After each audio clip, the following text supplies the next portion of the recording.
We started with FAIR way back in 1997. That was even before Google was around or YouTube. And we started because we were venturing out on the internet, and we saw a lot of people saying things about the church that weren't true. And so we started to, a group of about 5 or 6 of us started responding to those questions. On my mission, I was on a Facebook group page. Yeah, it was actually, I don't remember what the name of the man was, but he's a 70, and he talked about how independent organizations were needed that were faithful to the church. And that was kind of the first time I heard about like these independent groups. And as we responded to the questions, we saw that many people had the same questions and asked them over and over and over again. So someone finally came up with a bright idea that said, hey, let's start a website. Let's start an organization. And so felt with a website, instead of having to type out the answers over and over again, we could just point to the page and say, yeah, we've got an answer to that right there. And you just need to look at this URL and you'll get an answer. I've volunteered with FAIR for a number of years now. I enjoy being able to help people find answers to their questions, particularly when they found misinformation and don't have the context for it. Over the years, I've seen many questions come in. People write us all the time with questions. I've also seen people write us and they say things like, I was afraid I would have to leave the church, and now you've helped me understand my question, and now I'm a faithful member.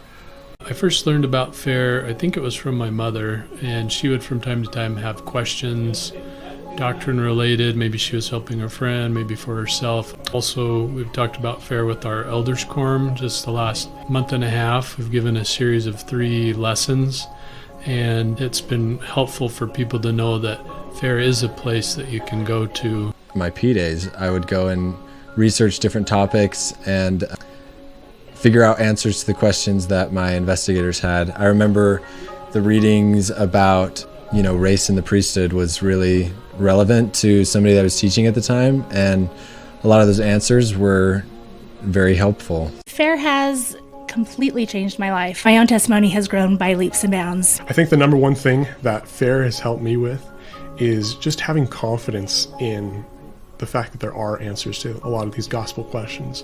We might not know everything, but there's so much that we do know, and a lot of the questions or criticisms that we have, they might just be a little misguided.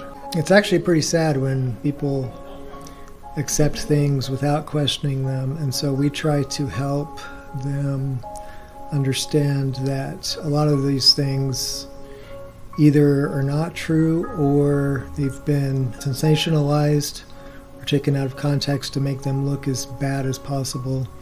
But when you look at things in their proper context, there's good answers out there for just about everything. I had one fellow in my stake who actually called me up and asked me to come over and talk about a whole list of questions, a whole host of questions he had written down.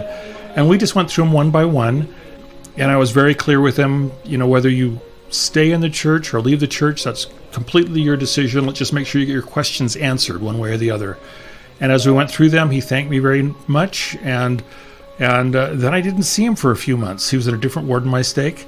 I went to stake conference, and there he was. And he came up to me and said, I just want to let you know that the answers you gave to me off your FAIR website strengthened my testimony, and now I'm a good, strong, faithful member moving forward.